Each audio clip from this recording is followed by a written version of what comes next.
everybody. Welcome back. YouTube.com/Geek.Aloud, Monday night, 8 p.m.-ish. G.E.A. on the couch. Troy, virtual couch with Steve on duty. Steve, how are you, mate?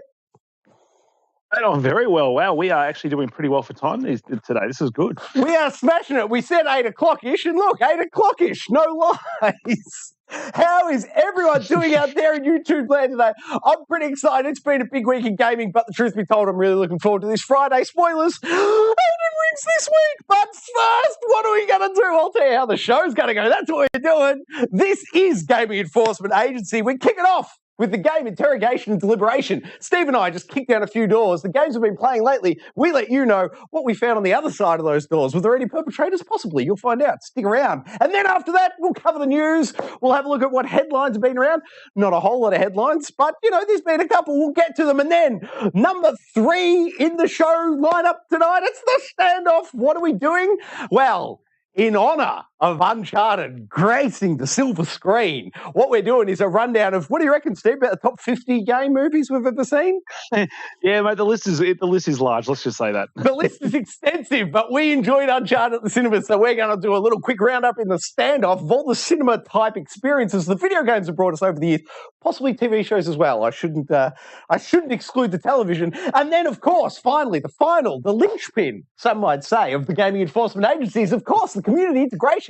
What's been going on out there? Have you, members of the community, been to the cinemas? Did you see Uncharted? How did you feel about Mr. Holland and Mr. Wahlberg's performances? I'm not sure, but if you jump in that chat and let us know, we will get to you in segment 4. That's audience interrogation. But first up, games, that's right. We start this week with Frozen Horizon. Steve, you give the intro to the game, mate. I'll get the cover. Mate, Horizon Forbidden West, Troy. What a game so far. How many hours have you put in? About 5. I'm sitting at about a 5-hour count myself, mate. How are you travelling with it? Okay, I'm sitting in about 21. Whoa! Now that sounds like it might have got a hooks into you, Steve. What can you tell us?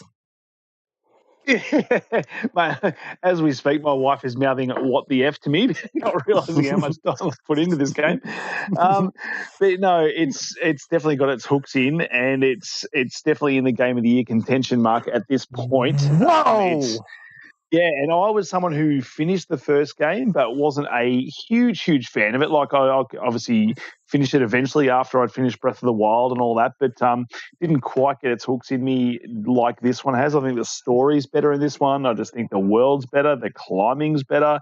The world itself is more fun to live in. Like, it's more alive. Like, if you just stand still for 2 seconds, you will not see anything stand still. There's butterflies, there's like particle effects, there's bugs, there's like dinosaurs everywhere. The trees are moving, the leaves are blowing. Like, it's ridiculous. It's almost sensory overload how much stuff's happening on the screen of this game. It is. It's great, man. What were your initial impressions like loading up? Did you think it was pretty? What was the go? It looks phenomenal. Hands down, looks phenomenal. Oh, the big question for you on the looks front, Steve, I've been meaning to ask you all week. Does it have 120 hertz support, mate? Does your monitor get the full rope in? No, it's only got the 60 frame mode, so no 120 here. It is very smooth, and I have tried performance and fidelity mode. Fidelity mode does look really nice if you just want to use the photo mode or during your cutscenes, but yes. Troy, you know, we cannot go back to that 30 frame per second gameplay anymore. We can't. I won't go anywhere near it. For me, as I said, mate, I'm about 5 hours in. My initial impressions are it's just slow to grab me. It hasn't grabbed me yet. I can see a lot of it there. Like, it's up against, for me, I'm still elbows deep in Dying Light 2, and so that parkour freedom of movement system, I am heavily engrossed in the moment-to-moment world traversal in Dying Light 2, and it's making it really difficult for me to get into Horizon. I can't see me getting into Horizon until I'm done with Dying Light 2, truth be told. I thought initially that, and I agree. I was playing this game thinking, Troy's not going to be on board with how slowish this game starts, because it does feel a lot like more of the same in the first start, like especially that first opening area. Yes. And then even the first opening sort of open world area into it's very much more of the same. Like, you don't have all of your abilities, you don't have all the new stuff you're about to see. It is very much by the numbers Horizon Zero Dawn. And then it's not to you sort of past that part. I'm not sure if you got the glidey thing yet, the shield gliding. No, I haven't. No, so Okay, so I know exactly where you are now. So for me, once that sort of opens up, it gives you a bit more of the Breath of the Wild. Like if you climb a mountain, you can jump off it and glide down. Once you get that kind of See, freedom, the that sounds exciting. the game really opens up after that, and then that's when it does have its Breath of the Wild moment. And this is, I could almost call it, this is PlayStation's Zelda.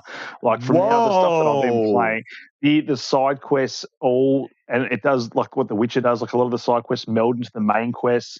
They're really involved in some of the best side quest design I've seen in a long time since The Witcher in terms of actual story. They're not just fetch quests here and there. They're multifaceted side quests where you might just start a mission trying to look for a tribesperson's son, and then what they want you to do is be like, he's deserted the tribe and you've got to go find, okay, so they've taken a prisoner. So you go to this prison camp and find the prisoner that he's taken, but he's not there. So then you've got to then follow some tracks, and then you find out that he's been captured by the good guys again. You speak to him, and then he says, I want to be good again, but do you trust him? So you go to this campsite, and all of a sudden you find these dinosaurs and the bad tribe, and then he has come good. So this is just all in a side quest, and it'll take you like 30, 45 minutes just to complete this one side quest, and it's the content in it is just as good as what you're going to get in a campaign. It's insane.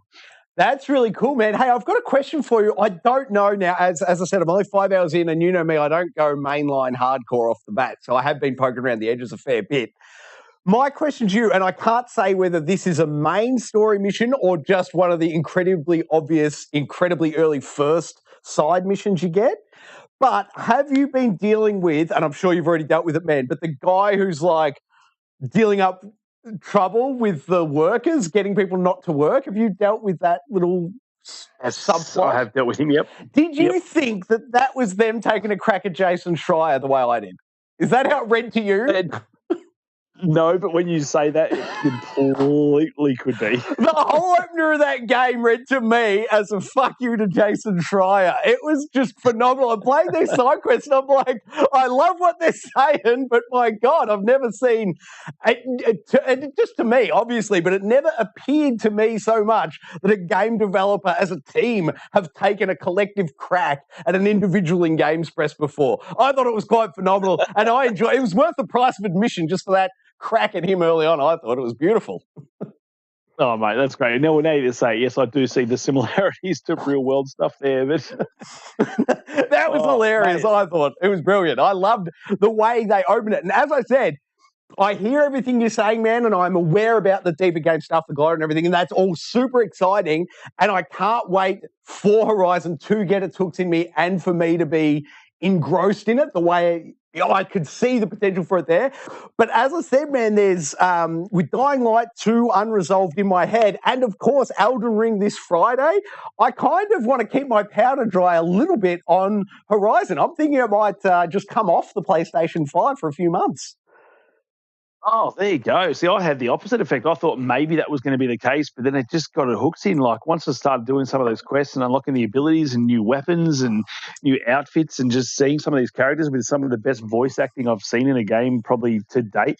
Yes. In terms of its lip sync and voice acting and just the way like Aloud will just comment on things in the world. Like it's just contextual stuff. Like she'll just be walking through and she'll make comment on the puzzle you're doing, which is it's like that Guardians of the Galaxy stuff. Like she'll help you out. You don't have to look up things. She'll like say, oh, maybe I need to do this, maybe I need to do that. Oh, look at this, and she's sort of contextualizing it in the world, and it's helping you with the gameplay without actually having to look up, a YouTube video on how to do this. Because if you sit there long enough, she's actually going to say it, and I think it's just really, really good world building and just really good for the game that you can do these things without actually having to jump off the media that you're actually playing to do it. Yes, mate, 100%, and I'll back you up even further on that call for people like me who often get like collect the 10 things in this area, and then before we circle back, we get distracted over in the edge.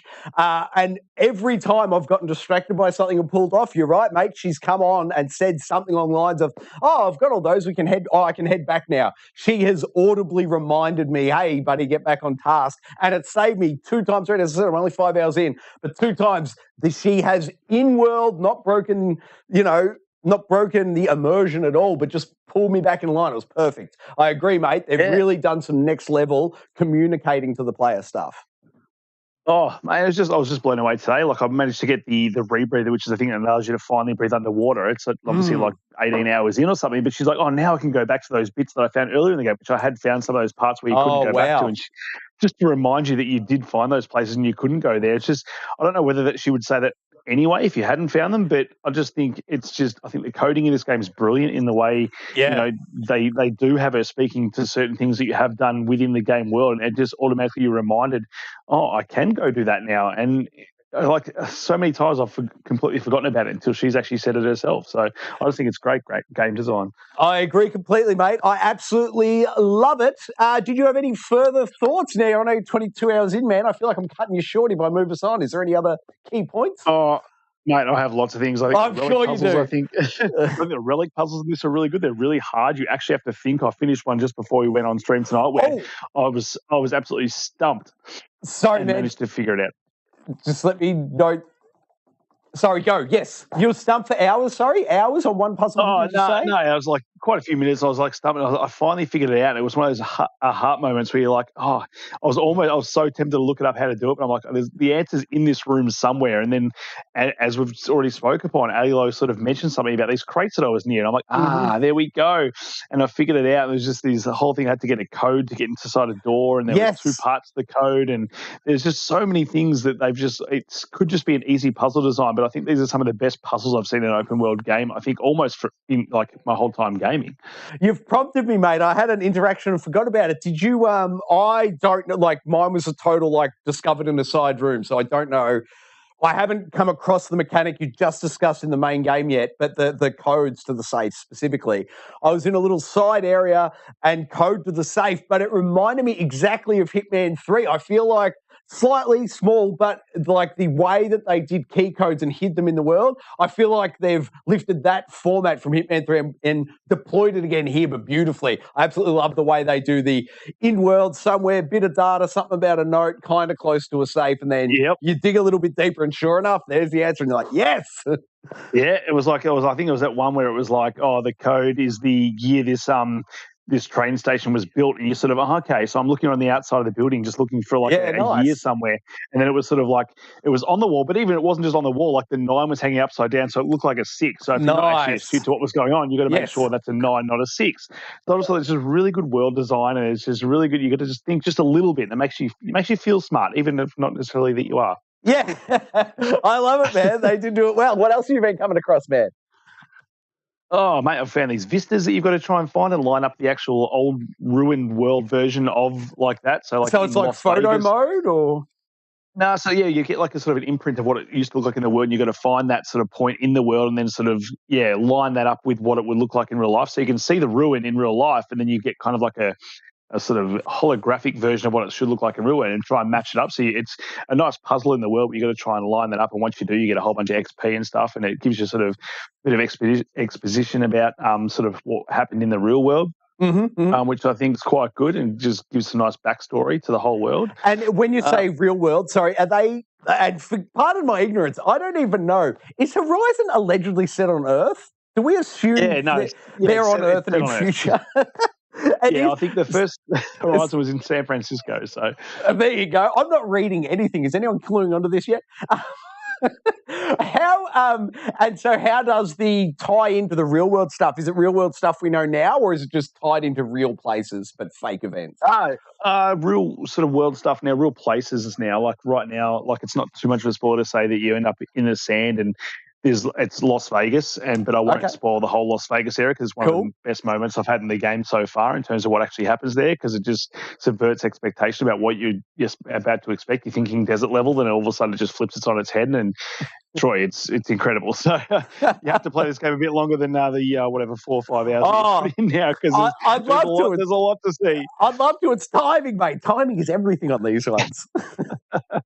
I know, and just the last thing I'll say is the emergent quest I've found, just like Witcher, like you can just come across someone fighting a machine, and that can turn into a multifaceted mission in itself. And mate, just so far, this is easily one of the best experiences I've had gaming this year so far, and I think it'll definitely be in the Game of the Year talks come November, December. Fair enough, man. You're making a very solid argument for it. Off the back of that point, I already did come across one and loved it. Just, a dead robot what are they, robot dinosaurs, had just collapsed on. I just come across someone in the wild who was stuck there and I had to leverage them out. And I assume at some point I'll come across them, they'll be in a town or something.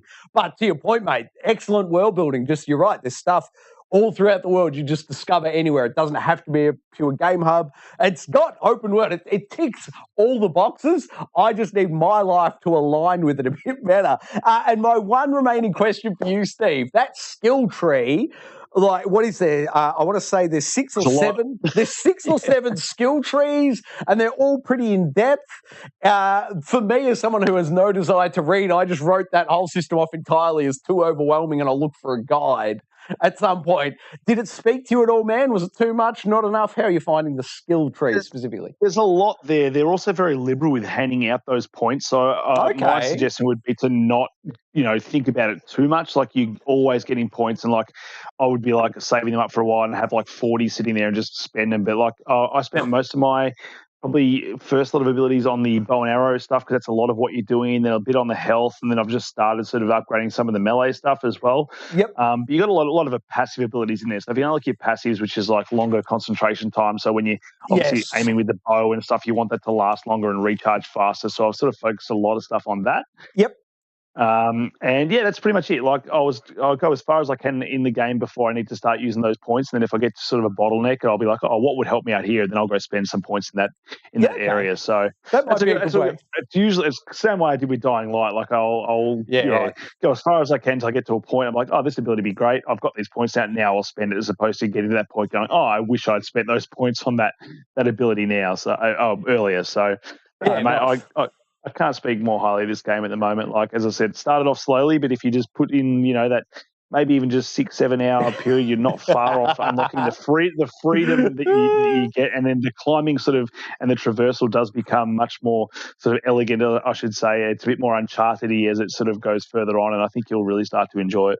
Yes, I got to say, man, moving from Dying Light with the amount of freedom of movement I have unlocked in that to starting Frozen Wild, like, I totally understand this is not a knock on Frozen Wild. It is a knock on my gaming release schedule. Like, it is really hard to have just put in, I don't know what, into Dying Light, pick a number, 25, 30 hours into really expanding and unlocking that traversal system and feeling, now I'm the master of this world, let's go get into it.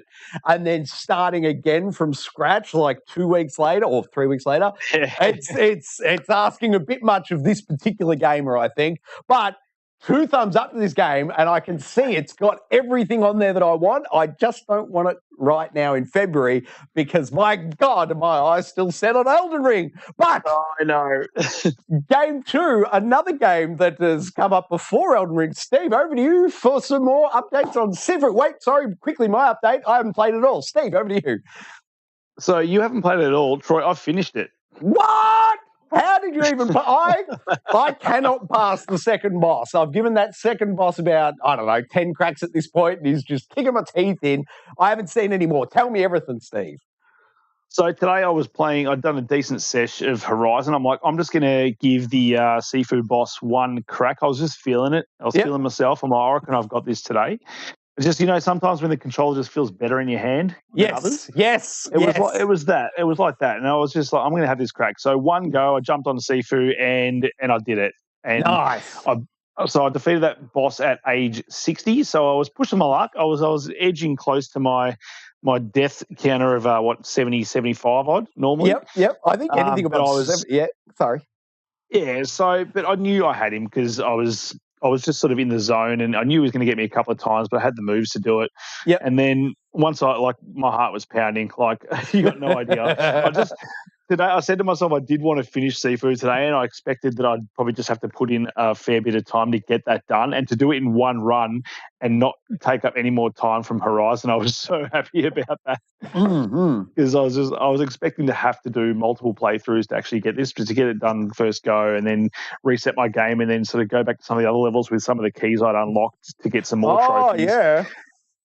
So I managed to completely, and then I've gone back through the whole game again today. So I then managed to complete the game again, Troy, in about an hour. In about an hour and a half, I ran through every single level and unlocked a few of the extras as well. I finished the first level at age 20, so I managed to defeat the boss without dying, which was which That's was also quite a the effort. trophy. Yeah. Yeah, and then I think I managed to finish the game at age 58. So not before that, but it was all in one run. So I didn't die to one of the bosses at all. So I think I managed to get through every boss in one go. Tell me you captured that and we can put it up on the channel, because that would be footage worth seeing. I can't say that I captured it, but... Well, you'll have to get back into the studio, Steve, and record a run before you come in here and earn me a bunch of trophies. There's the ticket. We want to see a live Let's Play of Sifu with Steve here on the couch unlocking trophies for Troy. Now, that's a win. Oh, I could probably do that for you. I've got the skills now. I know, like, these bosses, I've beaten them, some of them a few times now. Some of them just, like, is for the second time. Like, I was even surprised I managed to beat the last boss on my first try on the last go. This time, but I think I've got his number now. Once you work out the patterns and how to beat them, and you sort of ramp up your weapon durability, which is a massive tip. If you can get that weapon durability up and all the weapon skills, you're going to keep those weapons much longer through levels, and they're going to do a lot of damage for you, and you're going to skate through those levels with barely a scratch. Now you're talking. Now, Steve, the big question I've got for you on a game like this, skill-based, very much Returnal skill-based, what is the boil-off, do you reckon? How long between you saying you're done with it and putting the controller down, how many days until you are done and would have to relearn it? Is it 3 weeks, 12 weeks? How long?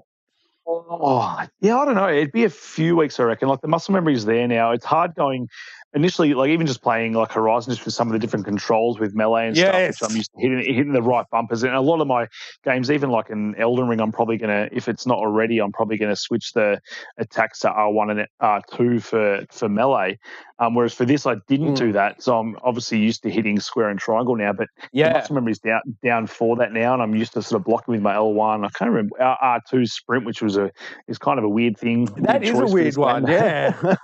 It is quite a weird one, but I'm kind of used to that now as well, to use that as my, like, to dodge out of the way. So it's kind of ingrained. Even today, after playing so much Horizon before I jumped into this, like, to fight the boss first go and then beat him, this, like, I hadn't sort of forgotten, my muscle memory was still there, but I don't think it would take too much for muscle memory to go away for this. But I also don't think it would take too much for it to come back. Just play that first level again, just for the basics, and I think I'd be down again. And with some of those permanent unlocks I've got now, I just managed to unlock the permanent weapon one as well. So weapon durability permanent unlock as well, which is, I think, 1,250 per permanent unlock as well. So it's expensive. So in my full run through of finishing the game the second time, I did manage to unlock that, so which does help a lot in this game now. So I'm expecting to try and at least do the age 25 run through the whole game for the platinum trophy. Is that the big platinum? It's going to be tough. Is that the platinum breaker, do you reckon? Yeah, that's the hard one. So I was going through level 2 and I was trying to keep myself as young as possible. I think I managed to get through it at age 22, but I was like, if realistically, I think if you're going to try and finish at age 25, you're going to need to be level 20, like, the game up to at least the last level and having all your ages to go with that final boss. That'd be tough, man. And tell me this, does the game wrap up? Does the closing, either credits or ending cutscene, is it as impactful and impressive as the opening was? I'm really hoping for a strong finish here. Oh, it's very quick. There's not a whole lot to it. It's quite abrupt, really. Like, it doesn't quite close as strongly as it does open. It's That's unfortunate. You sort of just end back at your dojo at age 20 and able to play sort of whatever levels you've unlocked. So I would have expected a bit more. I know there is a super ending where you spare all the bosses. So if you choose not to hit triangle and circle and finish them off, you can fight them and not kill them. So you can not kill every boss, and that's the true ending. I didn't even know that was an option. That's hardcore. So if you don't finish them off, you keep fighting for a bit, and then they'll eventually just submit, and then you don't actually kill them. So that's the true ending, to finish this game without killing any of the bosses, which is very hard, because as soon as you see that triangle circle come up, you bet I'm hitting it. Yeah, you definitely want to save those lives, don't you? Move on. Yeah, tough one, man. All right, we're done with Sifu. Great update, mate. Thank you very much. Oh, that's right. So I think, at the moment we've talked about 2 probably contenders for Game of the Year so far. So, yes, I could definitely see a conversation for Sifu just not deep enough into Horizon, but I admit Horizon's got all the earmarks. Speaking of all the earmarks, Cyberpunk. Finally, we got the 1.5 patch, Steve. We have the native PS5, Xbox Series X versions, and my God, does it look beautiful. Have you gone hands-on, Steve? I have. As surprising as it might be, as I've put in, I've beaten Sifu and played 20 hours of Horizon. I have found time to somehow play Cyberpunk next gen version as well. Nice And work, Steve. I'm True gamer. very- You are representing Gaming Enforcement Agency very well, sir. Keep it up. I am very, very impressed so far. I jumped in just to my current save, and the only thing I was disappointed with was that my trophies don't carry over. So the platinum I was chasing on PS4 is obviously not doable at this point. So I think there's been a bit of uproar and people asking to sort of integrate the PS4 trophies into the PS5, which I think they have to do because it's a bit of a pain to sort of know that I have to start the game from scratch now to sort of get those story trophies and stuff. Yeah, I hear you, man. But I'll be honest, I'm not really tempted to go back and play Uncharted 4 as an example, because those trophies imported. Cyberpunk didn't import. I've played that game through plenty of times, but I'm tempted to play again just because the trophies aren't automatically unlocked. So I hear the outrage, but I can see an upside to it. You do say that, but Troy, you also know that I did also start a brand new game as well. So I did start playing again. I started playing as a nomad as opposed to the street kid I think I played as in my first playthrough. So I got the different start to the game, which was kind of cool. You've actually just reminded me, Steve, I never did one of those openings to save it for the next gen release, and I'd forgotten all about it, and I've got to work out which one I've missed. Sorry, mate, go. Oh, that's right. So I really enjoyed my start with the Nomad. And I actually even did I think it was a 5-hour trial you get for the for the Xbox as well. Yep. So I jumped into that just to see what the Xbox version looked like over the PS5, mate. What'd you think? Surface level, to be honest, there's not much difference really. I'll just continue to play it on the PS5 because I think the DualSense features that the PS5 version's brought just lends itself to more immersion as well. Yes, fair call. It's some of the best integration I think for an older game to put what they've done with the DualSense with the gun combat and with the driving, like the triggers feel like you're braking and accelerating. That's very good point. There's some really good gun feedback. I had to turn the gun feedback just a little bit because it was a little bit strong and there's a little bit too much going on in my hands. Which type of gun? Because the save that I've played, I've got a high-level revolver. I've only played with the revolver and I love it, but it's not too much. I haven't even tried an assault rifle. I'm just wondering, are you saying now like an assault rifle or an LMG, SMG maybe? Something's got too much going on? Like an assault rifle, there's a bit much going on there. Yeah, right. Set to full, like the trigger's just pulsating constantly and it kind of just affects your aim just a little bit. Like I feel like I was aiming better. I was aiming better when the trigger wasn't doing so much, but it is a cool sensation. I think they've actually implemented it really well. Yes. So I think just in terms of the immersion fact, the controller, the fact the graphics look almost identical. I think Digital Foundry did a thing and found that Xbox was running at maybe a slightly higher resolution more often than the PlayStation 5. But mate, you're not going to notice it to the naked eye. And what I am going to notice is that controller feedback. So. Great point, man. Great point. The only gotcha between the Xbox and the PlayStation. PlayStation, I've got to put a disc in, and the Xbox, I've just got as a digital copy. It's the only way it's edging out, me not having to get off the couch on the Xbox. But that's why it's a digital age, Troy. It's a digital age. I know, man. But I love my physical releases. I love them. I can't get past them. I know you do. But it used to be the same, Troy. You'll change. One day. But for me, 2 big thumbs up on the Cyberpunk patch. If you're yet to play it, still a phenomenal game. I was always saying, if you've got a next-gen console, play it because it's bug-free enough. Now you've got no excuse not to play it with version 1.5. Everyone should play it. Fantastic game. Fantastic game. I think they've added extra story stuff. They've added extra stuff for the love interest in the game. Like there's new textures. The lighting's incredible. I think the story itself, I actually enjoyed the first time around. So I love the story. Go back and listen to me talk about the story Cyberpunk at any point. I loved it. It's a great story. Yeah, so I think there's been a lot of positive feedback on this game now since it's come out. Like it's got a couple of little bugs here and there, but I think the fact that most people are saying, "Oh, the game's actually good now," is overshadowing some of the small bugs, which is what the game probably should have been about. Like 2020 it came out. Yeah, something like that, man. Yeah. But if they delayed this game till now, I think you'd probably be seeing just as much criticism delaying a game almost more than a year. So they copped their criticism when they got it, but I think this is going to be like another No Man's Sky kind of thing where the game just is going to get better and better. This is their first patch. They're still working on DLC, which I'll play. So as long as I can work those trophies back in there, Troy, and I can go back to my old save and just, grind for that platinum and do side quests with all my good guns and good cyberware, I'll be more than happy. Hell yeah, man. It's a phenomenal game. Fantastic. I love it. Get into it if you haven't already. And as Steve said, there is that 5-hour trial available. So you should definitely check that out. Next up, Steve and I both, as many viewers did, Sean, I'm thinking about you for letting me know about this, free movie ticket from Sony to go and see Uncharted if you picked up The Lost Legacy on PS5 or the upgrade. Recently, I went and saw it, loved it. Steve, I know you went along as well, buddy. I did. And first thoughts, film, yay, nay? Just thumb up, thumb down? Nah, it gets a thumb up from me. It gets 2 thumbs up from me, man. I had a great time. I can see how you could hate on this film if you wanted to. But honestly, if you just kick it back into second and idle through this film, it's fantastic. It's a roller coaster. There's explosions. There's plot twists. There's everything you could want in a film. Action pieces and so many callbacks to the video game. I was just a happy little kid from beginning to end. I was the same. I was watching this movie, and I audibly had like some gasp moments and some fist bump moments.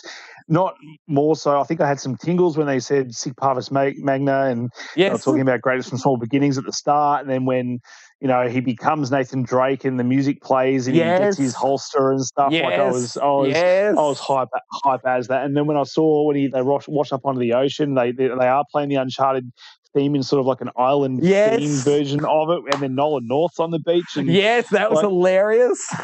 All those sort of small little nods to the game and stuff as well were great. I think if they can get this to Uncharted 2, I think that's where we're going to really start to see the franchise as a movie sort of, take get its feet sort of planted, because I think, I was craving for maybe Nathan Drake to maybe shoot a few more people because that's what he does in the video game. But I understand that where the story is at the moment, that's not what it's about. It's about the treasure hunting and starting that thing. And I think by the end credit scene with Sully, we're sort of starting to see him and Sully sort of gel as that relationship that we've known from the game. So I think from number 2, I think it's got really good places to go.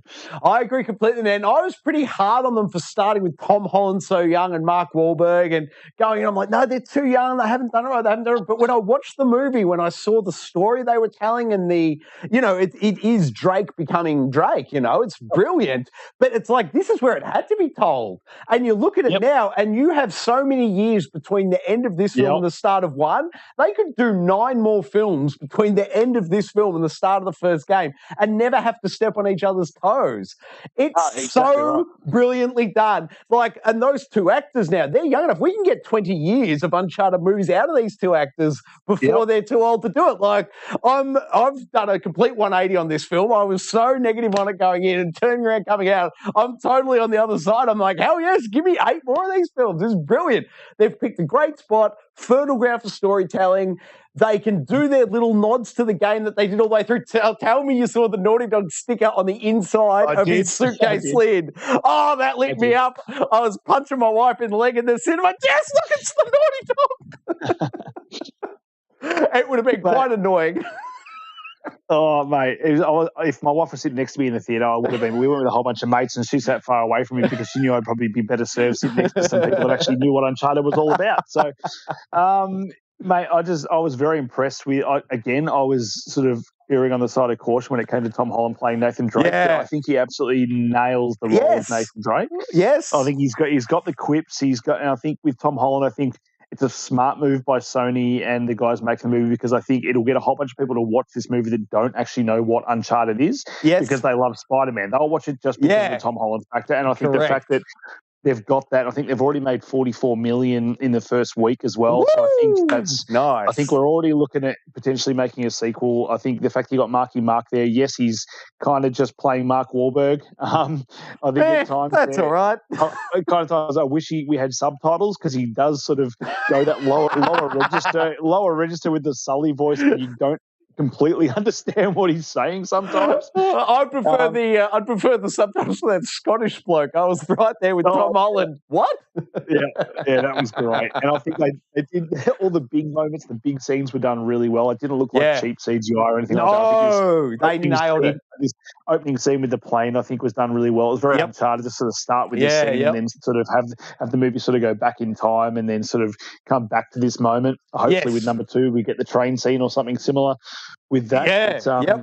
I think the twists, a lot of the twists and deaths and stuff we saw in the movie were very unexpected. They caught me by surprise. I don't even want to go into it, mate, but I'm right there with you. And I didn't think it was going to happen. It just happened. I was like, oh, okay, they went there. And I thought that was very surprising. The fact that this movie caught me off guard like that, I think speaks, largely to the fact that, I didn't expect them to do that with this movie. You sort of look at it and you go, it's by the numbers, treasure hunting, Indiana Jones. But they managed to throw some stuff in there that, you didn't see coming, like the portrayals of certain characters at certain moments in the story as well, which you don't see coming as well. And I think the Chloe Fraser character's done really well. Her accent sometimes a little bit iffy, but apart from that, I think she looks the part. I think she sounded the part for a lot of the movie as well. Yeah. And I think, and the way sort of he deals with her towards the end of the movie as well, I think is really well handled. Yes. And I don't know, the end credit scene is sort of fan service to the max, and I hope that's what I hope we're leading into Uncharted 2, because I just want to see the chemistry. I think between Marky Mark and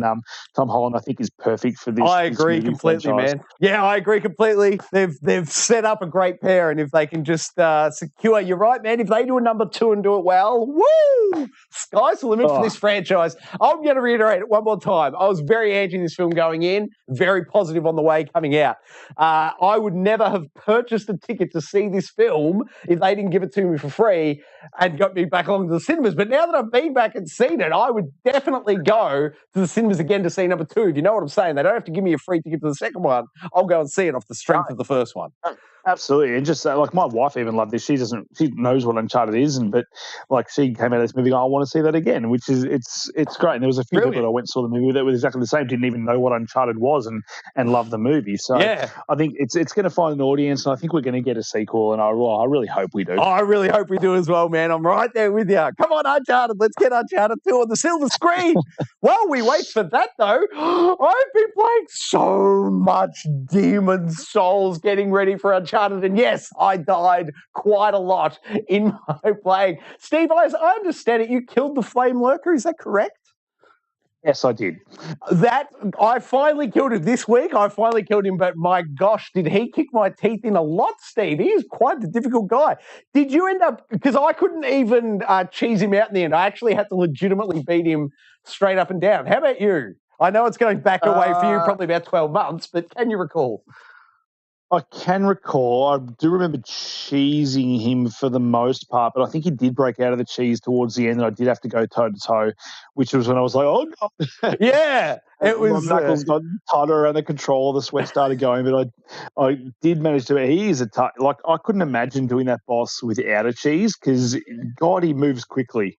He does. He moves crazy fast. But as the old saying goes, mate, you got to get good. But this game has been lighting me up, and it's the real reason I'm so pumped for Elden Ring this Friday. I cannot wait. The feeling's palpable. But yes, if you haven't played Demon Souls, definitely check this game out. It's a launch title. I believe they've discounted it a couple of times down to 40% off, but it's still sitting pretty much staying at launch price.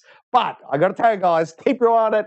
It is a fantastic game. If you see it come on special, or if maybe you don't want to pay for Elden Ring this week, you can get it instead, because it's a great game.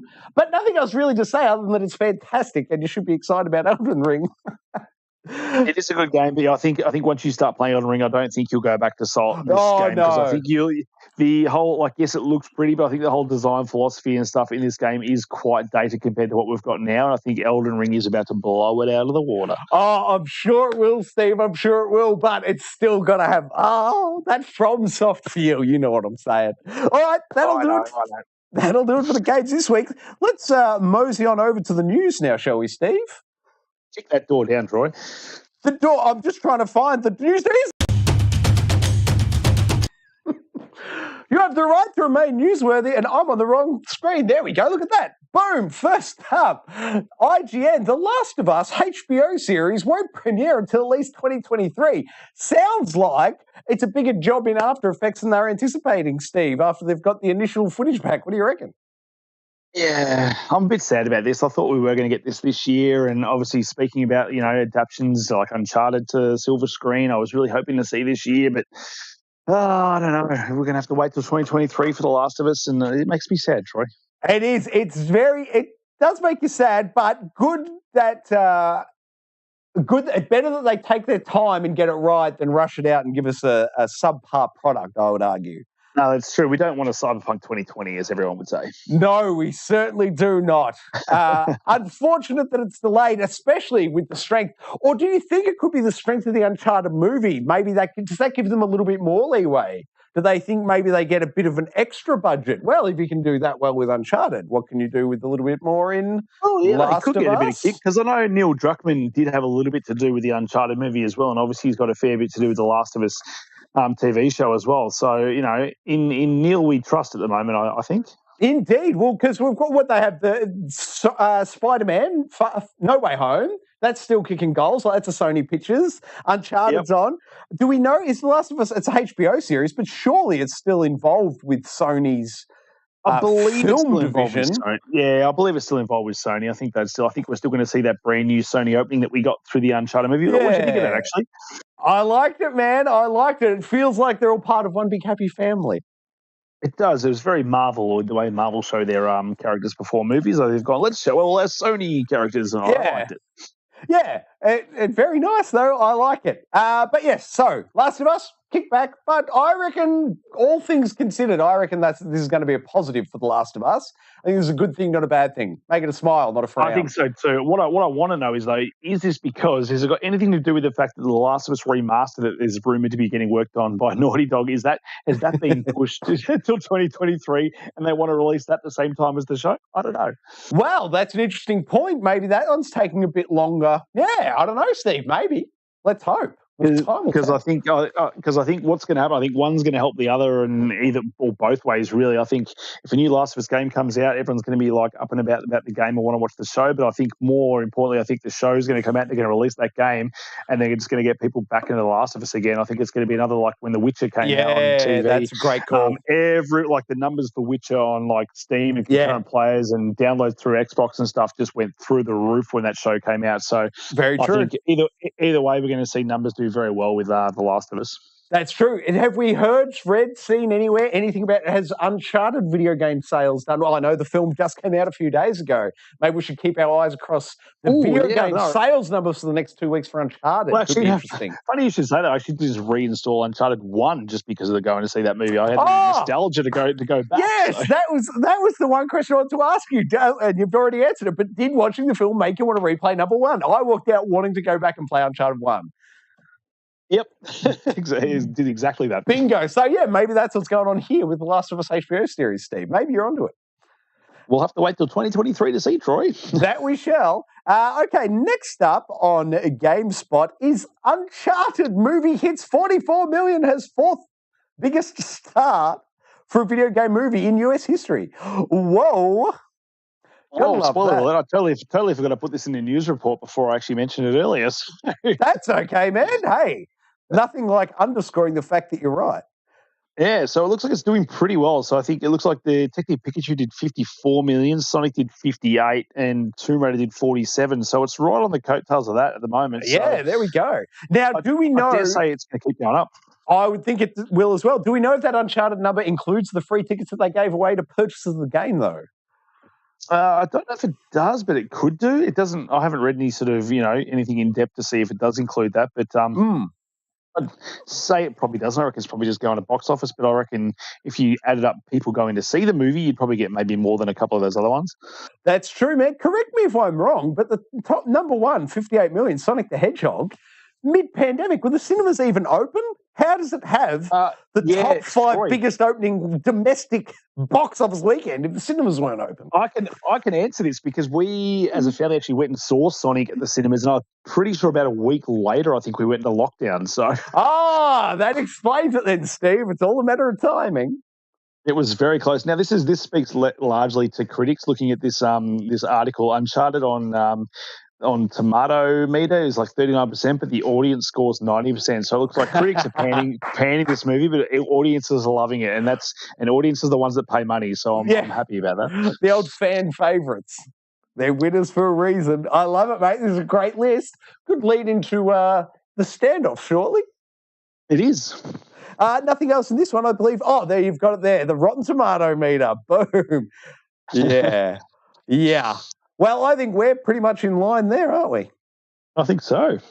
All right, next up, here it is. Elden Ring release time, preloaded file size. Gotta love that. This week, people, Friday, February 25th, PC and PS5 and Xbox. It is Xbox, isn't it? I almost cut them out. No, yes, of Xbox, course. yep. Yeah, it includes Xbox. Pumped. Basically, 50 gigs is the short version, 50 gigs on next gen. And we've got to wait and see for the day one patch. But it's suggesting a bit of Xbox PS4 maths would suggest the day one patch is sitting at about 5 gigs.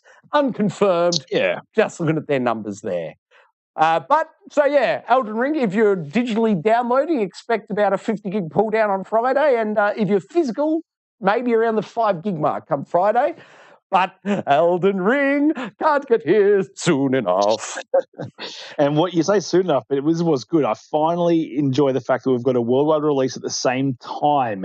So it's midnight the 25th for everyone. It's not we have to wait till like bloody America gets to their time to get our game. We're not waiting 24 hours after. How many consoles will suddenly live in New Zealand, though, Steve? No, true. That's true. That's probably the case. I think New Zealand's like an hour before us, aren't they? Yeah, that's true. Probably not worth us jumping through those hoops, but certainly if I lived in America, I'd be going through the hoops now to reset my console as, I live in New Zealand. Sure, I do. That's right. But those Yanks, they're jealous of us Aussies and New Zealanders at the moment because we will get this game well before them. So, but apparently there are copies floating around at the moment as well. So you've got to be mindful of spoilers and stuff like that. But in terms of spoilers for this game, I don't think there's a whole bunch that could spoil me. I'm more in it for the gameplay. Oh, yeah, that's it, man. I'm in it for that gameplay. I want the gameplay feel. You can't spoil gameplay feel. What does it feel? Awesome? Oh, spoiler. That's right. And I think the reviews go live, I think, on the 24th or 23rd. Okay. I didn't see that window, but there you go. Beautiful. I believe it's 2 days before launch. So I think we're getting them on the 23rd. So nice. It'll be interesting to see what they say. But I'm thinking Metacritic 90 plus.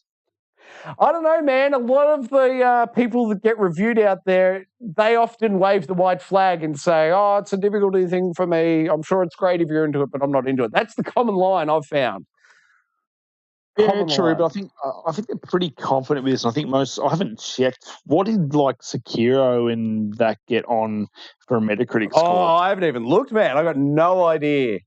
If you keep speaking for a sec, I'll do a quick check on that to see what Sekiro, because that was their last game, wasn't it? Sekiro was their last game, yes. And so Sekiro is currently sitting at a 91 on Metacritic on Xbox, PC 88, PS4 90. So I dare. So you thinking 94, 95? This thing's doing it no less than 92. Woo! I love it. I'm excited. Now, Steve, are you Xbox or PlayStation for Elden Ring? Oh, see, I don't know. Like, I was going to wait to reviews and see if Digital Foundry did like a thing on it. I know they've done they've done a preview on it, and I think PS5 they've said loads faster and has more consistent frame rate as well. Okay. And I'm potentially thinking they may have some DualSense compatibility as well, which I really like with the Demon Souls stuff. So it's probably going to swing me towards the PlayStation, especially with trophies as well. As much as I don't want to take up that hard drive space on PlayStation, I'm probably going to go PS5 with it.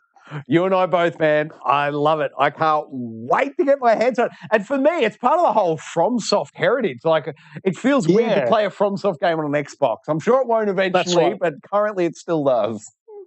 Yeah, no, I did. I think I played Sekiro on Xbox, but I did all my Bloodborne and Demon Souls on PlayStation. So I think that's probably where my loyalty lies.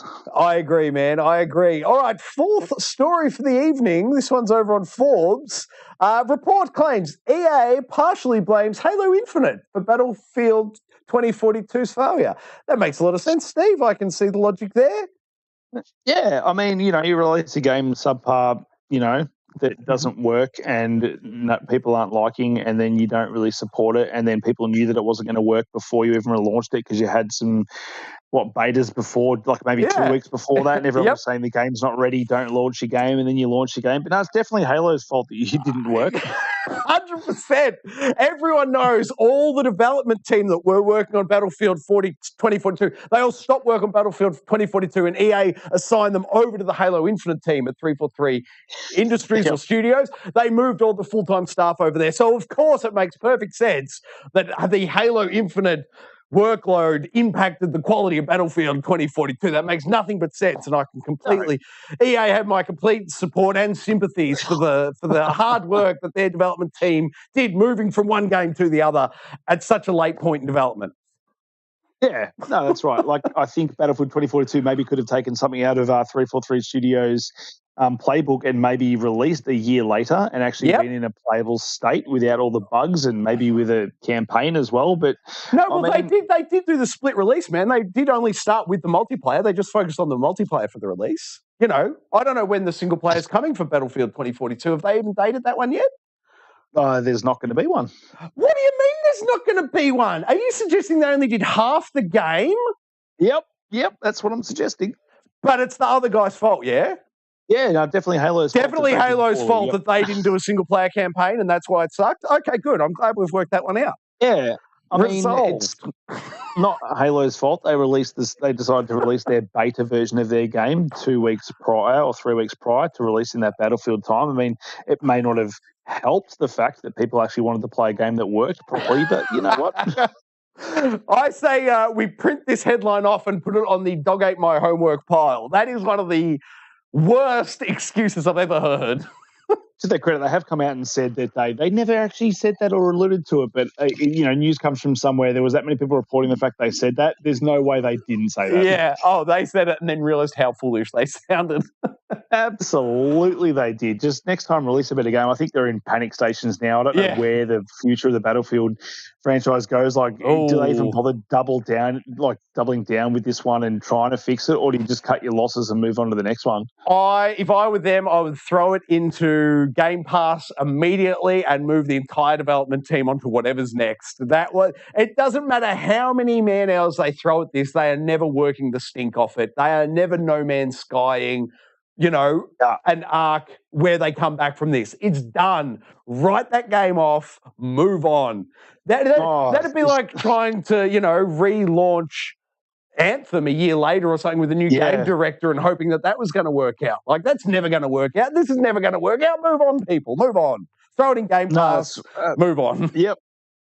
Well, I think I was, listening somewhere that they actually went from 200,000 concurrent players online to this week being only 4,000 players playing the game. So they are in trouble. They are in trouble. And how many of those were hackers or bots or someone farming for cryptocurrency or something crazy? I wouldn't believe any of those numbers. All right, next story. Neither would I. Also on GameSpot, Halo Infinite mid-season update revealed includes multiplayer and campaign improvements. What? Where is their excuse blaming Battlefield? I don't see it. Oh, yeah, I don't know. This is a non-event, really. I mean, I should have said somewhere here that Battlefield made their game better. Yeah, definitely. Thanks to all the developers that, used to be at EA and now at 343 made it better, yeah. Yeah, that's right. No, this is good. I mean, there's been not much Halo news recently. I think a lot of the people that are just playing Halo at the moment still are a little bit starved of content because there hasn't been much and they're still waiting for the Forge stuff to hit. And I think that's not till... May we're getting Forge? I'm quickly scanning that February 24th patch. I think it's Halo May. Yes. Sorry, May 2022. Yeah.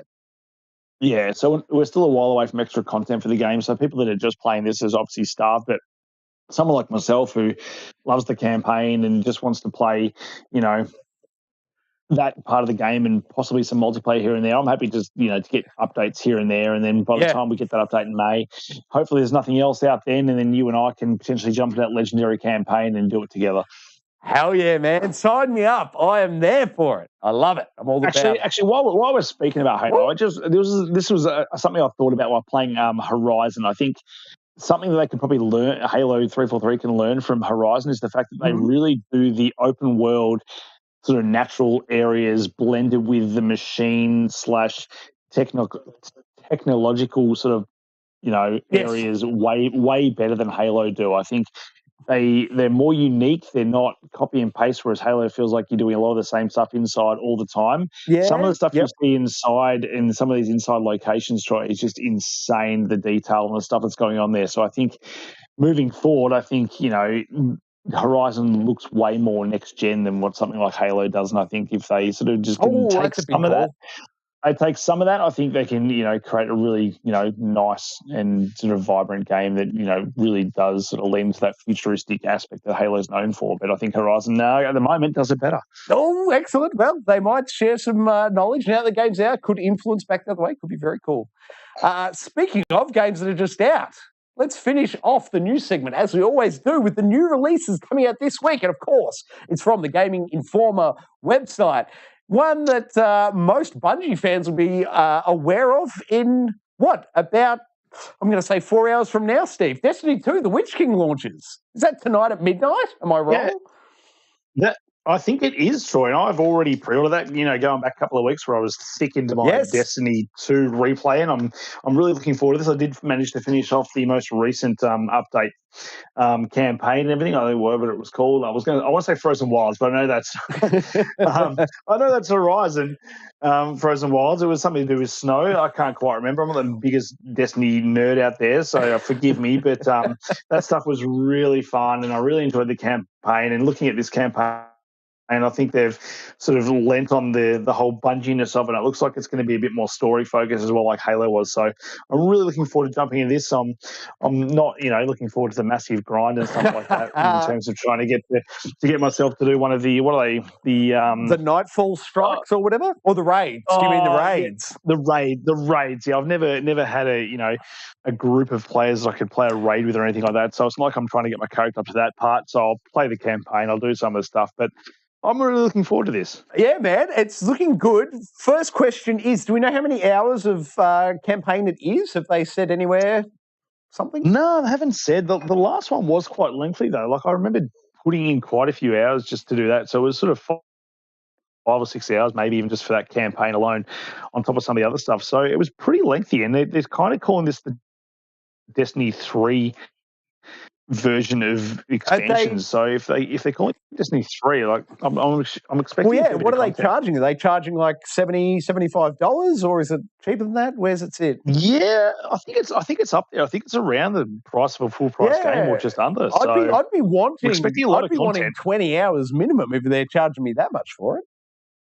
Yeah, well, I mean, 20 hours, that's a bit subjective because most people will probably put way more than that in anyway. Well, that's true. I'm talking about 20 hours of single-player campaign story woven into it, of obviously the hundreds of hours of replaying a live service game like this. I reckon realistically we'll probably get 8+, which is, in terms of Call of Duty campaigns, that's probably par for the course if it's not, your more recent campaign that only takes really 4 to 5 hours. Nice one. And very good. And you're all signed up and ready for that. So there's nothing else, no prerequisites you had to get done for the Witch Queen, mate? It's a walk-up start? Walk-up start for me. I think I've got my character as high as I can possibly, well, not as high, but high enough as I could possibly go into this. So I think I'm high enough to start playing that content without having to worry about it too much. Perfect. And is there any groundbreaking changes that they've introduced with the Witch Queen? Anything that they added a grappling hook or what's going on? No, there's no grappling hook. I know they've got new classes and stuff, which for each, your Titan, Hunter, and new skills in the tree. You're saying they've all got different sort of abilities now added. So I haven't read up on a whole bunch of it. No, that's cool. I just didn't know if they was. Sure. Sorry, mate. Please. No, that's right. So I was just going to say, they've probably added a whole bunch more that I'm not even aware of until I start playing the game. So I'll report back next week. Perfect, mate. I love it. And it will be you solo on that. I'm certainly not picking that one up as much as I'd love to. No, fair call. Next up, Monarch, PlayStation 5, PlayStation 4, Switch, PC, February 22. I know nothing about it. I'm going to guess a horror game. It looks Japanese RPG-ish. I've got no idea, but good on them for launching in one of the busier weeks of the year. I bet they're glad they didn't go up against Cyberpunk. Next up, Soul Cresta, coming to PS4, Switch, PC. I know nothing. It's all I know now. Looking it up, it's made by Platinum Games. Oh well, there you have it. And it's a shoot 'em up. So, yeah, Platinum Games, they obviously do like Bayonetta and all that kind of stuff. So, who knows? That could be fun. But it's definitely not on my list this week because there's only one game this week that I am looking. Well, there's only one on mine as well. And it is, of course, Edge of Eternity coming to Switch.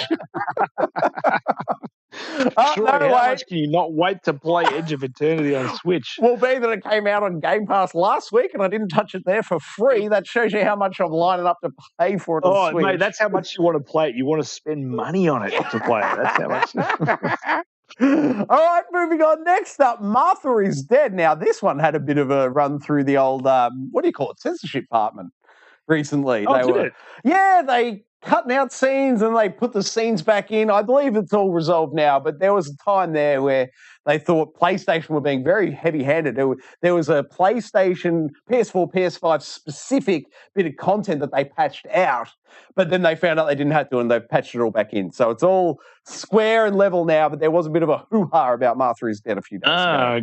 Gotcha. What is it, like a survival horror, first-person-y kind of puzzle adventure? It's first-person horror. As I understand it, there was a scene where you were cutting somebody's face off with a rock, and they wanted to cut that out on PlayStation and not anywhere else. And then PlayStation said, you're right to hack people's faces off with rocks on PlayStation. Go for it. Fair. Good work, PlayStation. You came to the party. Well done. So if you're into hacking people's faces off with rocks, maybe Martha is Dead might be on your radar. Not on mine, however.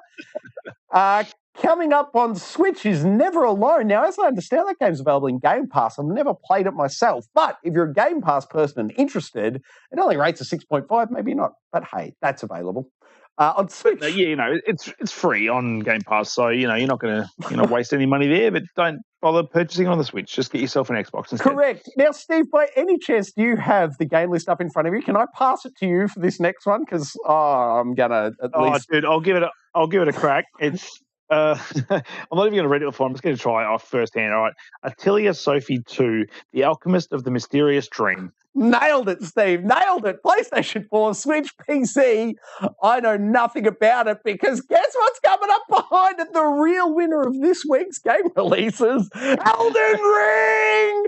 PS5, PS4, Xbox XS, Xbox One, PC. Where else do you want it? I don't know. PS5 for me. February 25th. That's this Friday, people. It's FromSoft. Oh, get excited. And if you're not already, there's something wrong with you. Go check into your doctor because something's not lining up. J.R. Martin as well, the guy that brought us Game of Thrones as well. So he's writing the story, dude. We're set for a good time. I tell you, Steve, if this game doesn't open up with Hobbit singing, I'm going to be disappointed. Ooh, I'll be so pissed. And then, I don't know, Grid Legends after that. Did we mention Elden Ring's coming out this week on Friday? What? Elden Ring's this Friday, Troy? Elden Ring is this Friday, and gosh, I'm excited about it, let me tell you. Oh, dude, I've got to finish Horizon first. I mean, I'm tracking pretty well, let's be honest. I'm sitting at 21 hours. I'm tracking very well to finish that game before Elden Ring comes out, so let's see how we go. You are indeed. I love it. Now, do we need to check in with Kat on your availability, or you know you're going to get there? Well, let's see. Now that she knows I've spent that much time, she's probably going to be keeping a bit of track on me. So let's see. Where is she right now? She can't see me. No, Troy will be fine. We'll be fine. Don't worry about it. I love it. No. Troy, she just told me she's giving me the eyes. She's giving me the eyes through the window. I've been busted. Out of nowhere, an empty wine glass flies across behind Unky Dunky, shatters into a wall. All right, that is going to bring us into this week's. Are you ready for the standoff, Steve? Oh, I don't think anyone's ready for this standoff, Troy. Beautiful. Who will fight? Who will fight? This week, everybody, we are doing one heck of a list. Steve, I'm going to lean heavily on you, mate, so I hope you follow the bouncing ball. We'll follow the ball. First up, we're starting at, last year? No, 2 years ago. It's 2022. In 2020, Sonic the Hedgehog came out. What a film! Bit of Jim Carrey. Before we start, Troy, I'm just going to say our list today is... Oh, good work, Steve. The Uncharted movie just came out, so we're looking at the best video game adaptations into movies or TV, and we're going to pick a winner. That we are, Steve. Great work. Thank you very much for picking up my excess slack there. Anytime. Now, Sonic the Hedgehog, big fan of it. Big thumbs up. My boys absolutely love this film. This gets a high rotation here. How about you, mate? Are you a fan of this one? I'm a big fan of this one. We went and saw it at the movies, as I said, right before we went into lockdown again, and the movie has been played multiple times in the house. Yes. And I'm a big fan of this Sonic movie, and we're getting a sequel this year, as far as I'm aware. I believe so, mate. Yep. Yeah, they just released the poster for that, which is real hype. It's got Knuckles, it's got Tails, and it's got Jim Carrey looking like actual Eggman. I can't wait. Now, I know this isn't the objective of the list, which is why I'm going to mention it here off the top, but I'm going to say, Steve, this is the movie I love the most, attached to the game I care the least about. Agreed, dude. I've never been a huge Sonic fan whatsoever. I prefer Sonic in any other media other than playing the video game. So it's quite weird that you think about it that way, but this is easily that wins that category. It does indeed. But a great opener. Solid film. Absolutely love it. Certainly fits the bill if it was a video game first. Next up, we have 2021's Mortal Kombat film.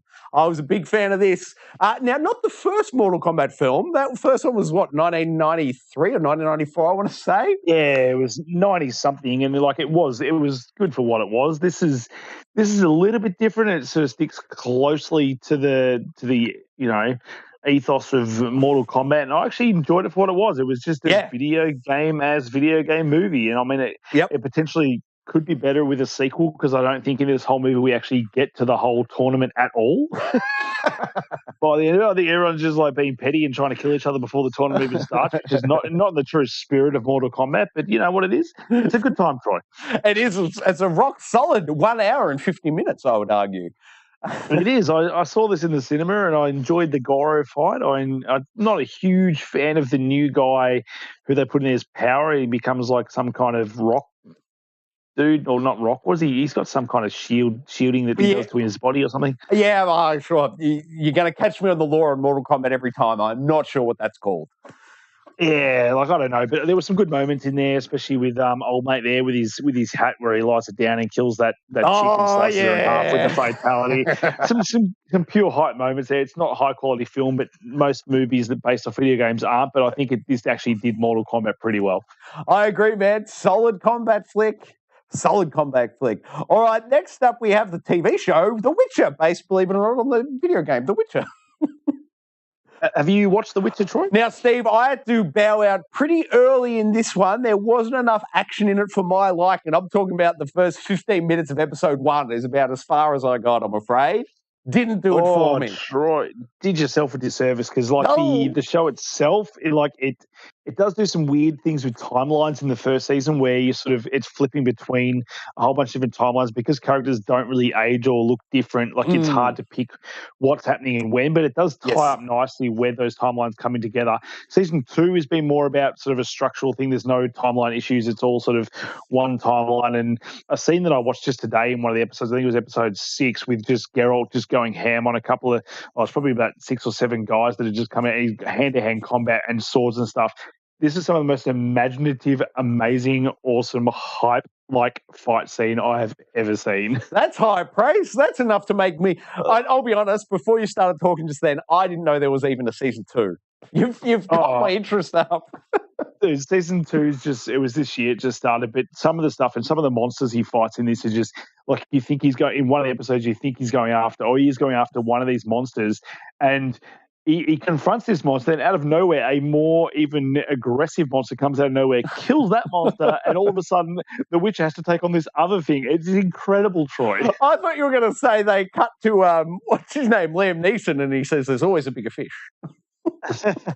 Well, mate, you may as well, because that phrase rings true with this episode. It's ridiculous, and I think the characterization of Ciri, I think, is awesome in this season as well. I think initially when I first saw her, I was like, I wasn't 100% sold on her casting, but after watching this season, I'm just like, I'm in on Ciri, I'm in on The Witcher, and this is easily one of the best adaptations of book to game to media to TV media I've ever seen. It is incredible. High praise. I love it, Steve.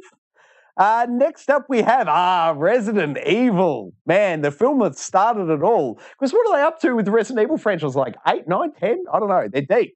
Oh, they are deep. There's a lot of them with Mila Jovovich doing about a thing. I think initially a lot of people were ajar with this because it didn't really follow the games per se. Like they created this new character and this new sort of story involving her, which I didn't mind. Like it gets a bit crazy as it goes on. There's some weird casting choices for some of our beloved characters in the movies as well.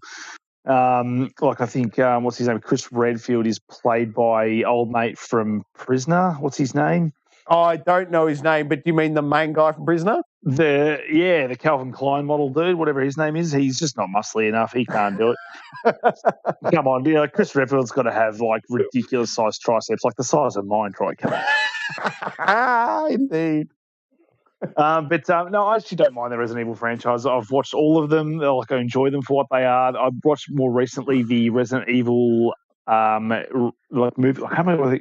Welcome to Raccoon City, I think it's called, was the one with they just sort of based off Resident Evil 1 and 2, which was a bit camp and it was enjoyable because it had a lot of moments just based off the movies. They just blended Resident Evil 1 and 2 into one whole movie, and it was kind of good. It just wasn't quite as high budget as the Mila Jovovich movies. So, they're probably all as enjoyable as each other. So, yeah, not great, but not bad. Okay, very good. Kind of like the video games themselves. Next, sure, I mean, I was going to say, it could be said, like, how much can you do out of a B grade game in terms of story to a movie? Like, how well is it going to go? Very true, mate. Next up, we have Super Mario Brothers from 1993. Look out! Oh, look at it! It's so good and bad. So incredibly bad. Oh, so incredibly bad. Is it John Leguizamo plays Luigi, doesn't he? Yes, correct. Yeah. And who was our Mario again? Was it I've Bob got Hoskins? Let me scroll down. It's just here. Bob Hoskins, yes, indeed. Yeah, and you had Dennis Hopper, I believe, played, Bowser, yeah. Played Bowser, which it's just such a weird thing. Like the Goombas were these weird tall dudes with brown heads. The whole, like, I reckon if I watch this back now, it's probably like, you could probably do like a university study on this movie if you wanted to.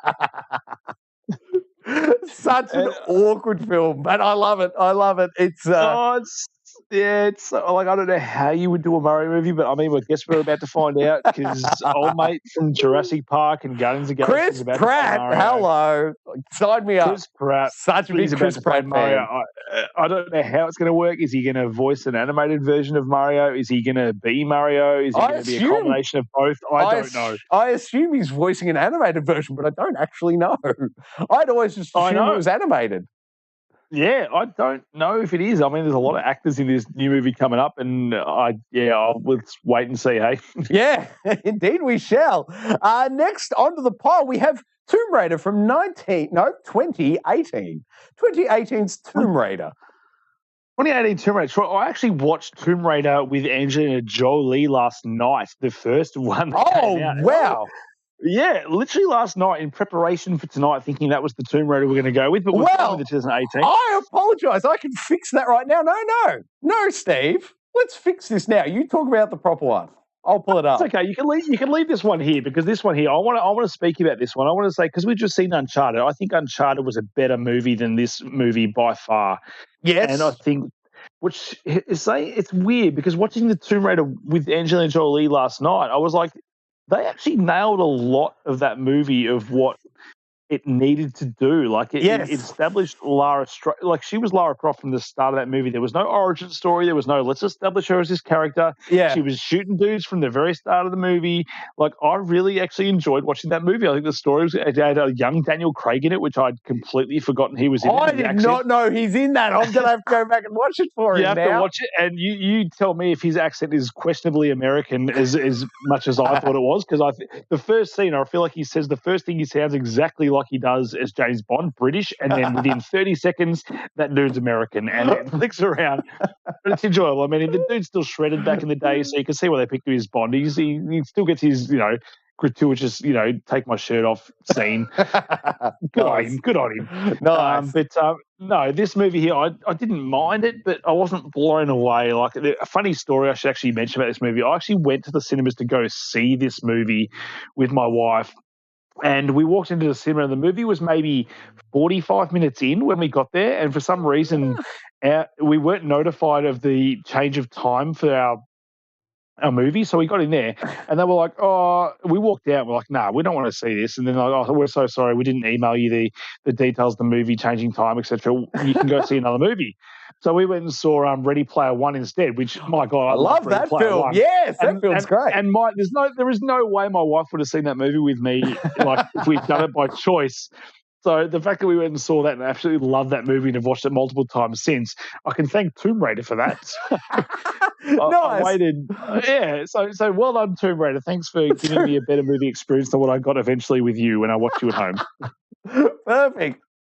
All right, next up we have Pokemon Detective Pikachu from 2019. Once again, big hit in this household. Oh, dude, pleasant surprise. This is up there with Sonic in terms of adaptions of well-known franchises and movies and trying to reach a broader audience, because I think, you've got Ryan Reynolds playing Pikachu, which is a big plus for a lot of people. That's like your Tom Holland playing Nathan Drake. It's gonna draw a crowd. And I think the way they implemented Pokemon into an actual movie without just being, I'm going to catch a Pokemon. Yeah. I think they did really well and had a great story. I think the CGI was done really well. I think the comedy was done really well. The story actually worked quite well. And, mate, I fell in love with Psyduck. With cider that you were drinking on the time? Psyduck. I heard cider. Mate, probably one of the same. Next up, 2008, another Mark Wahlberg film, Max Payne. Hey, dog, I'm Mark Wahlberg. I played Max Payne. How you going? You're not suggesting he just played himself in this film, are you? A little bit. He plays Mark. Let's be honest. I mean, Mark Wahlberg plays Mark Wahlberg in everything, but I'll still watch it because I love Mark Wahlberg playing Mark Wahlberg. So fair enough. Now, have you seen him in Pain and Gain? Is that Max Payne and Gain? No. This is just a film called Pain and Gain where he plays a weightlifter. No, I have. I have seen that movie and I enjoyed it. I enjoyed it thoroughly. That and The Rock's in it, I believe. Sorry, we've got totally sidetracked by me. I apologise. We're talking about Max Payne video game movies. I think I did watch this movie. I don't remember really concentrating through it. I might go back and watch it sort of now. And no, you kind of don't need to. No, you'd be better served. You'd be better served firing up Max Payne 3 backwards compatibility on your Xbox Series X, Steve. You're in for a better time, I reckon. Oh, you know it. I definitely will do that. Okay, sorry, Mark. You've missed the mark on this one. All right, next up we have Doom from 2005. I would have sworn there was a Doom in about 2013, but apparently not. No, this had The Rock in it, didn't it? See, now that's what I thought. Yeah, look, there he is. I thought The Rock was in the 2013 one. I was apparently just 10 years off. Well, thereabouts. Mate, all I remember from this movie is one of the best it goes into like a first-person shooter scene at one point. Yes. And that is literally the only moment I remember in this whole movie. But it was fine. I mean, it was good. You and I both, man. That's perfect. I love it. The exact same scene resonated with us. Like, yes, first-person shooter, it's Doom. Yeah. I don't remember anything about the movie at all apart from that. Very good. Speaks a lot about it. Oh, now Assassin's Creed. This one, I'll give them props, I should say, for their the effect of what do you call it? The assassin, the big drop, the drop you do that they did in this. The swan dive. Swan dive. What's that called? It's got a name. Synchronization tower. It's got a name in law. That thing. They nailed it. They clearly did, and they definitely told us exactly what it was, because otherwise we'd be able to remember it. Oh, yeah. I'm not saying it made a whole lot of sense. I'm like, speaking of when they went first-person shooter in Doom, and you went, oh, yeah. Well, when they did the big swan dive in Assassin's Creed, I went, oh, yeah. But that was about it. Yeah, see, I can't actually say. I don't even reckon I've watched this movie. I reckon I saw the start of it, maybe, and that was about it. I don't think I felt the need to watch the rest of the movie for whatever reason. Yeah, not a great film, but go back and watch the swan dive scene. Yeah, go. Leap of Faith. Is that Leap of Faith? Yes, thank you. Leap of Faith. You've nailed it. Good job. You're welcome. Apparently, well, we nailed it, and so did they. But apparently, that's all they nailed because the movie apparently not that good. No, it wasn't. Leap of Faith looked good though. Good. All right, then we have 1994 Street Fighter. Woo! Jean-Claude Van Damme at some of his finest. Oh, what a movie! Jean-Claude Van Damme, Kylie Minogue believes in it as well. Yeah.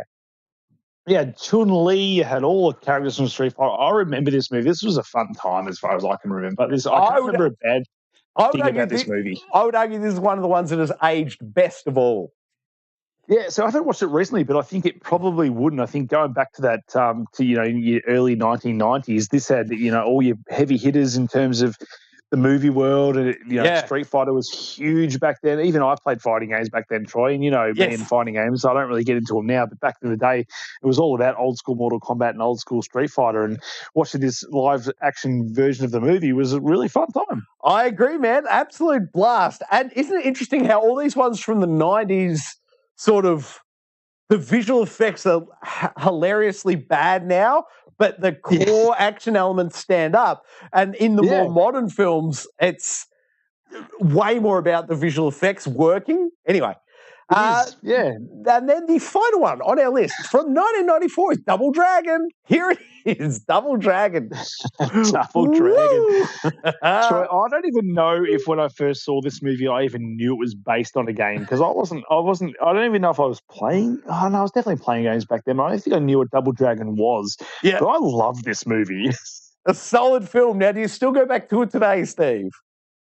I haven't actually, no, I do say I haven't, but it was I was going through all my streaming services probably, I want to say mid last year. I did come across Double Dragon and just chucked on the start just for nostalgia. And I was like, this doesn't hold up well, but from all my memories and stuff, I reckon I watched this movie maybe 10, 15 times in 1 year. Oh, wow. One time. Me and my brother just loved it. Like, we just pretend with the characters. I think Mark Dacascos, who's, we talked about before the stream, he's been in like John Wick 3. He's really good at his martial arts, and this is probably one of his first movies he ever did.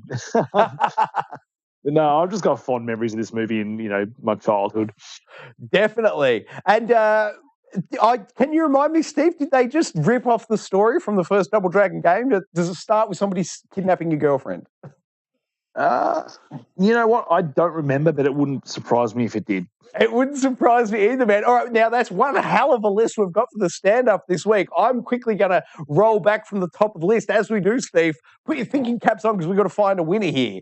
All right, that list again quickly. First up, Sonic the Hedgehog from 2020. Then we had Mortal Kombat from 2021. Then The Witcher from 2019. Resident Evil from 2002. Super Mario Brothers from 1993. Tomb Raider from 2018. Pokemon Detective Pikachu 2019, Max Payne from 2008, Doom 2005, Assassin's Creed 2016, Street Fighter 1994, and Double Dragon from 1994. Steve, you've got to tell me, mate, who will fight? Who is our winner? Oh, before I say that, I'm just going to say in the chat or comments, if you want to leave your favourite video game-based movie in the chat there, let us know. We can talk about it. But as for our list... Hold on, Steve. Hold on. Wait. Sorry, I apologise. We have one final entrant that I hadn't put in. The final entrant, of course, was Uncharted from this year, 2022. Hey, the Uncharted film from this year, 2022. It's been a very last-minute addition to this week's standoff. You can't do that to me, Troy. I know, I just am, Steve. Oh, no, because at the moment I was probably tossing up between Sonic, Pikachu, and The Witcher. And now you've chucked Uncharted in there, Troy. Oh, you bastard. You know how much I like Uncharted. I really did enjoy this movie. I've been sitting on that. The reason we're doing this standoff as well. I've been sitting on that incredibly uncomfortable wrench for the last 10 minutes, Steve, just waiting to whip it out and throw it at you. And I thought that was the moment.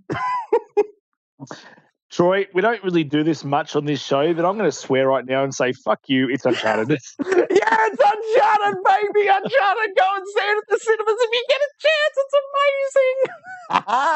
amazing! Big fan of Uncharted from me, 2 thumbs up. Unanimous consent. Uncharted, you are our winner of the standoff. You all fought, and you won it, of course, Uncharted. Thank you very much.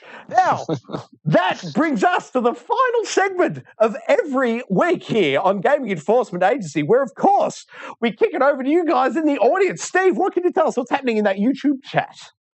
Mate, give me a sec. I did have it up. There we go. We've had Sean Games in the chat all night. Thank you, Sean. Let's just go through. Great work, Sean. Thanks, man. He's where are we?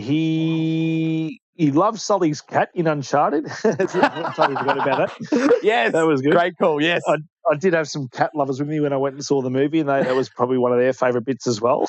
What have we got? He can't wait for Mortal Kombat 2, as can I. I can't wait for that actual tournament to go ahead. Nice one. He's going to go watch the Max Payne movie for me. Thank you, Sean Games. You let me know how you go with that one. Yes. And apparently Uncharted has made $139 million in the worldwide box office. Whoa. So very happy with that. That's speaking a sequel to me, Troy. Yeah, If it passes 100 mil on the opening weekend, mate, I reckon you could safely lock in a sequel. Oh, absolutely. So, mate, as far as chat goes, I think that's it for the night. Do we have any questions from Discord? No, I neglected to round up the questions on Discord this week. I apologise. Troy, I've got one question, actually. I've just found it. I'm glad you're looking, mate. Yes, what do you got? That's right. We've got, what game would you like to see as a live-action movie if you could... Whoa! Oh, game to movie. What's next? Have you got one where I can briefly think? Well, there's already been rumours about it, but potentially Gears of War could be a good one. Gears of War, yes, I could see Gears of War being one. This is a horrible answer because I don't think anyone could do it well, but in this world where we assume that it's going to be done well, I want to see a Mass Effect film. I would love to see a Mass Effect film that was done well. So crucial. Isn't there a TV show there's a TV show in the works, isn't it? Yeah, but is it going to be done well? Yeah, that's true. Good point. Well, there's rumours that what's his face, Mr. Witcher himself, Superman.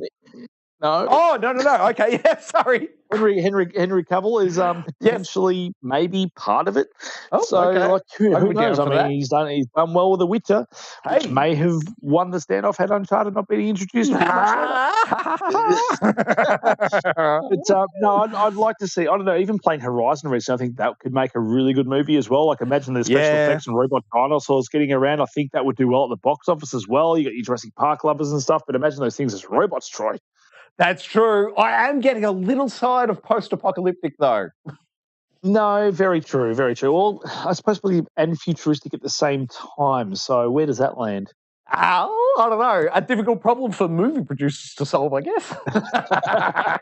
That's right. I think we're done for the day, Troy. We are indeed. Thank you very much for your attendance, Steve. Excellent game enforcing done all week by you. I especially like the numbers you put up on Horizon, man. Very impressive. Thanks, man. I'm glad you like them because I'm pretty sure my wife does not. That can happen. Thank you very much, Steve. Troy, off duty for this week for Gaming Enforcement Agency. Steve, off duty. Thank you very much for watching, guys. Like it, subscribe it. Oh, that was luck. Hey, that's not it.